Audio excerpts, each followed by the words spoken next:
I've never seen my kids look at me like that before. Not when I lost my job, not when our heater broke in the middle of January, not even when my mama died.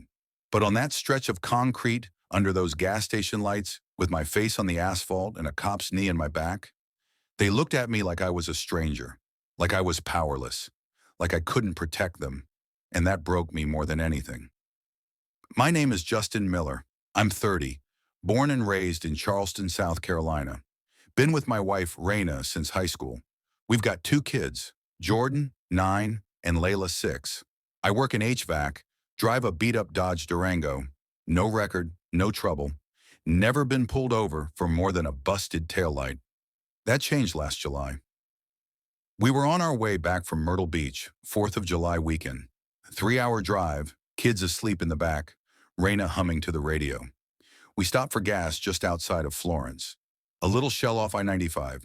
I got out, swiped my card, started filling up. Then I heard a voice behind me. "Sir, can you step away from the vehicle?" I turned. There were two sheriff's deputies, white, hands on their belts. One looked barely older than Jordan. I said, "Is something wrong, officer?" He said, "We got a call about a vehicle matching this description. Step away." I looked at my Durango. 2008, silver, South Carolina tags. "What was the call about?" "Step away." Raina opened her door. "Justin?" "I'm good," I said, holding up a hand. The second officer stepped closer. "You got ID on you?" "In my wallet, driver's seat." "You have any weapons?" "No, sir." "You mind if we search your vehicle?" "I do, actually. Is there probable cause?" That was the wrong answer, or the right one, depending on how you define it. Because the next thing I knew, he radioed something, then said, "Sir, I'm asking you to turn around and place your hands on the vehicle." Raina was already filming. "Why?" she asked. "What's he done?" "Ma'am, stay in the car." "There are kids back here," she yelled. Jordan and Layla were wide-eyed, clutching their stuffed animals. I turned around, said, "Please don't do this in front of them." They did it anyway, twisted my arm, forced me down. Face pressed to the concrete. Raina screamed. Layla started crying. Jordan yelled, "Get off my daddy!" The officer kept repeating, "Stop resisting." Even though I wasn't, I was praying, begging, trying not to die.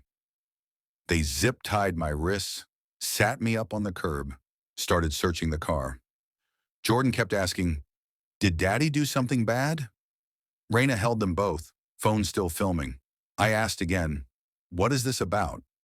One officer said, "You matched a description of a possible vehicle involved in a theft."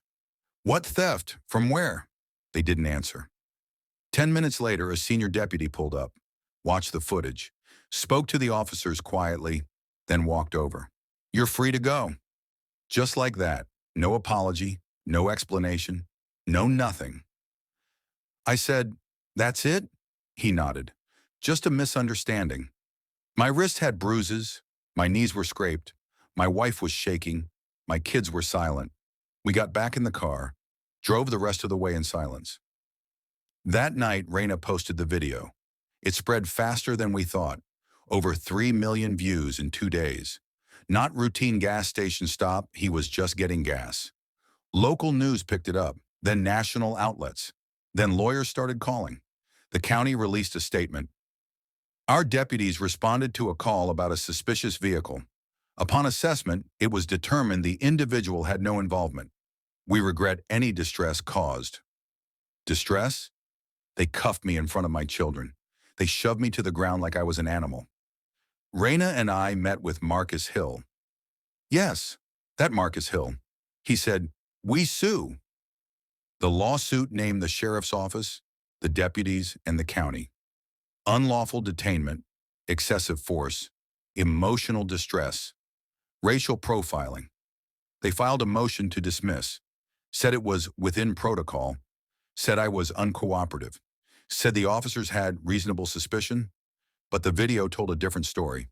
In court, their lawyers tried to paint me as agitated, as non-compliant, as verbally combative. I asked, was it combative to ask why I was being detained? Was it non-compliant to say I had rights? They had no answer. Jordan drew a picture for school, a stick figure on the ground with two bigger ones standing over him. His teacher called us crying. Layla wouldn't go near anyone in uniform for months, not mall security, not firefighters, not even crossing guards.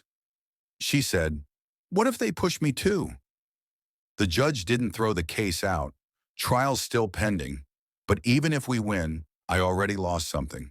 Trust, dignity, the way my kids used to see me. Rain and I started a community group, Routine for Who. We speak at churches, at schools. We show the video. We tell the story. Because this wasn't just about me. It's about every man who gets flattened before he can say a word. Every child who watches their father become a suspect just by existing. They called it a routine stop, but nothing about it was routine. My name is Justin Miller. I'm a father, and I was humiliated at a gas station for nothing.